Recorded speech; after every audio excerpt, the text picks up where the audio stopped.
एहसास हो रहा है कि नीतीश कुमार अब एनडीए छोड़ने का मन बना चुके हैं, लेकिन नीतीश को कोई मौका नहीं मिले, इसलिए बिहार बीजेपी नेताओं को सख्त निर्देश दिए गए हैं। पहला यह है कि नीतीश के सभी कार्यक्रम में बीजेपी के नेता उपस्थित रहें। सरकारी कार्यक्रम है तो बीजेपी कोटे के मंत्री और विधायक जरूर पहुंचे। दूसरा, यह नीतीश जो भी फैसला ले उसका विरोध नहीं करे, लेकिन नीतीश कुमार के सीएम उम्मीदवारी पर कोई भी जवाब नहीं दिया जाए। महाराष्ट्र वाली रणनीति पर चला जाए, यानी कि चुनाव एनडीए नीतीश के नेतृत्व में लड़ रहा है। एक यह बयान बीजेपी नेताओं का रटा दिया गया है और सीएम उम्मीदवार कौन होगा इस पर कुछ भी नहीं कहा जा रहा है। एनडीए गठबंधन के दूसरे सहयोगी दल, चाहे वो चिराग पासवान हो, चाहे वो उपेंद्र कुशवाहा हो, वो खुल करके नीतीश कुमार की सीएम उम्मीदवारी का समर्थन कर रहे हैं, लेकिन बीजेपी नेताओं ने एक तरह से चुप्पी साध ली है। सवाल उठ रहे हैं कि आखिर बीजेपी के अंदर क्या चल रहा है। क्या बीजेपी नीतीश कुमार को किनारे लगाने की कोशिश में जुटी हुई है, या फिर नीतीश कुमार बीजेपी के प्लान को समझ चुके हैं, इसलिए वह बीजेपी के साथ रहते हुए विकल्प की तलाश कर रहे हैं और यह विकल्प उन्हें मिल भी गया है। इसके बाद अब जो खबरें आ रही है उसमें कहा जा रहा है कि नीतीश कुमार 18 जनवरी को एनडीए छोड़ने का ऐलान कर सकते हैं, यानी कि नीतीश कुमार का एग्जिट प्लान तैयार हो गया है। जिस दिन नीतीश कुमार एनडीए छोड़ेंगे उसी दिन बिहार में महागठबंधन की सरकार भी बन जाएगी। तो क्या है नीतीश कुमार का प्लान और किस मुद्दे पर टूटने वाला है एनडीए गठबंधन, आज हम पॉलिटिकल जोश में यही चर्चा करेंगे। दोस्तों नमस्कार, मैं हूं पवन चंचल और आप देखना शुरू कर चुके हैं जन जोश न्यूज़। अगर आप इसे फेसबुक पर देख रहे हैं तो फॉलो कीजिए और यूट्यूब पर देख रहे हैं तो सब्सक्राइब कीजिए। चुनाव दिल्ली में है, लेकिन सरकार बदलने की बात बिहार में हो रही है और सबसे बड़ी बात तो यह है कि इस बदलाव का कनेक्शन सीधे सीधे दिल्ली से ही जोड़कर देखा जा रहा है। बीजेपी हाईकमांड और नीतीश कुमार के बीच टकराव लंबे समय से चल रहे हैं और टकराव का सबसे बड़ा कारण यह है कि बिहार के सीएम की कुर्सी नीतीश कुमार सीएम पद छोड़ने को तैयार नहीं है। वो इसे बचाने में अपनी पूरी ताकत लगाते रहे हैं, पाला बदलते रहे हैं और इस बार पाला जो है सिर्फ सीएम पद बचाने के लिए नहीं बल्कि वह अपनी पार्टी बचाने के लिए भी बदलने जा रहे हैं। पटना में चर्चा है कि 18 जनवरी को नीतीश कुमार पलटी मारने वाले हैं और 17 जनवरी को वो महागठबंधन से बाहर निकलने के संकेत देना शुरू कर देंगे। यह भी कह सकते हैं कि 17 जनवरी को नीतीश कुमार एनडीए गठबंधन से बाहर आ सकते हैं और अगले ही दिन यानी कि 18 जनवरी को नीतीश कुमार जो है नया सरकार का गठन भी कर लेंगे। नीतीश कुमार महागठबंधन के साथ सरकार बना सकते हैं। दरअसल इस समय दिल्ली विधानसभा चुनाव हो रहा है और नीतीश कुमार की जदयू दिल्ली चुनाव लड़ने की तैयारी कर रही है। 2020 में एनडीए में रहते हुए जदयू ने चुनाव लड़ा था। बीजेपी की तरफ से जदयू को 2 सीटें दी गई थी, लेकिन आम आदमी पार्टी की लहर में जदयू के दोनों उम्मीदवार चुनाव हार गए थे। लेकिन इस बार जदयू ने ही 6 सीटों पर दावेदारी पेश की है और जदयू का कहना है कि दिल्ली की सीटों पर पूर्वांचली मतदाताओं की संख्या 20 से 50% के बीच है, तो करीब करीब 18 से 20 सीटों पर इनकी संख्या 10% से ज़्यादा है और इन पूर्वांचली वोटरों पर जदयू का जो है प्रभाव माना जाता है।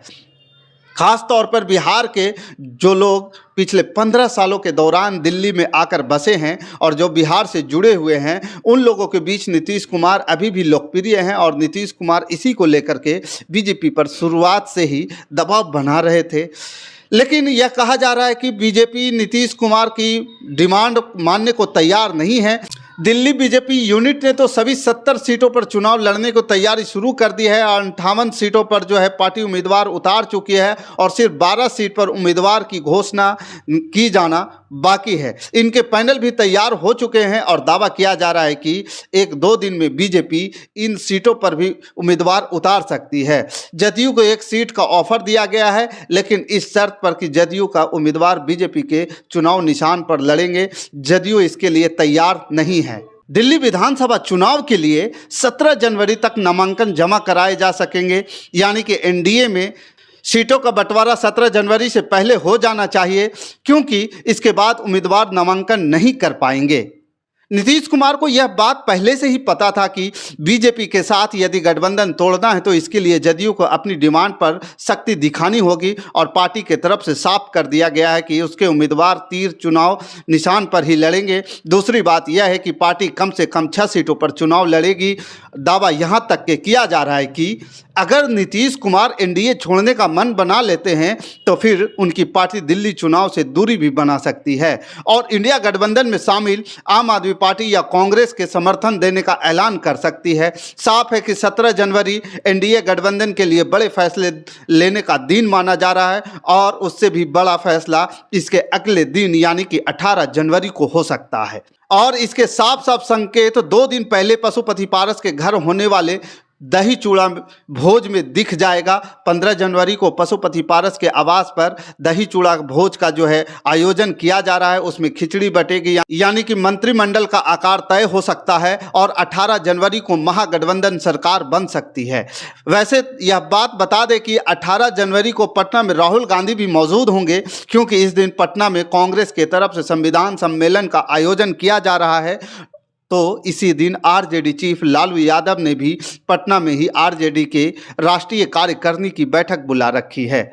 यानी पहले से ही 18 जनवरी को बिहार में बड़े बदलाव की तैयारी की जा रही है और इसके संकेत साफ साफ मिल रहे हैं।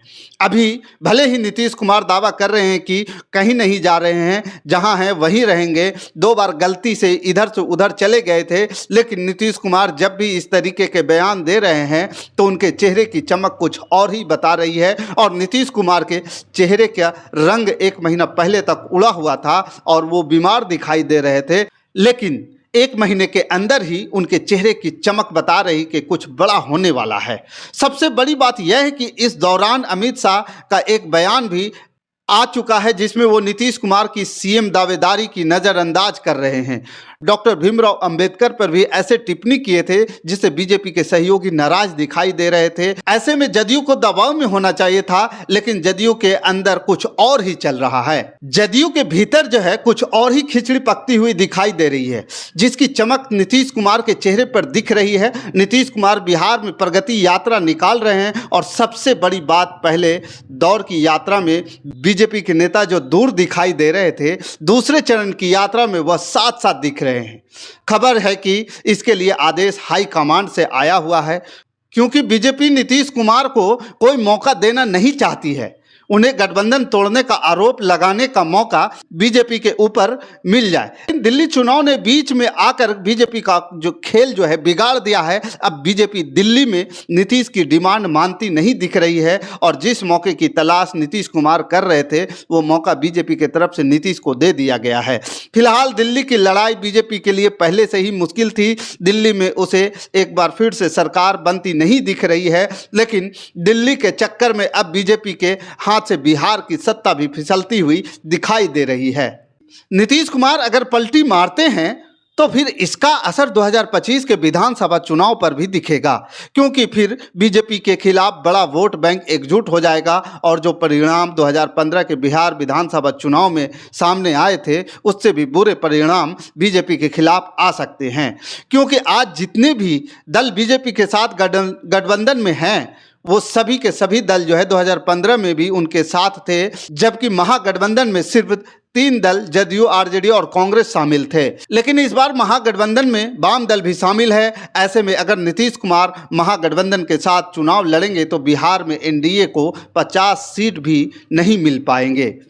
देखिए, जिस प्रकार से 18 जनवरी 17 जनवरी के लेकर के खबरें बार बार निकल कर आ रही है और सियासी गलियारों में जो है इस बात को लेकर के तहलका मचा रहा है कि नीतीश कुमार इस बार क्या नया रूप, नया फार्मूला, नया मंत्रिमंडल का जो इस बार जो बनावट होगा, इसको लेकर के भी चर्चा हो रही है। और 15 तारीख के जो पशुपति पारस के घर पे, आवास पे जो भोज होने वाला है चूड़ा दही का, उस भोज को लेकर के भी काफ़ी चर्चा हो रहा है। तो ये सारी गतिविधि जो है सवाल खड़े कर रहे हैं, क्या 17 जनवरी को नीतीश कुमार एनडीए से नाता तोड़ करके सरकार गिरा देंगे और 18 जनवरी को सरकार महागठबंधन के साथ बना लेंगे? ये बड़ा सवाल है। बाकी इस खबर के प्रति आपका क्या विचार है, आप हमें कमेंट कर जरूर बताइएगा। हमारे साथ बने रहने के लिए धन्यवाद। जय हिंद, जय भारत।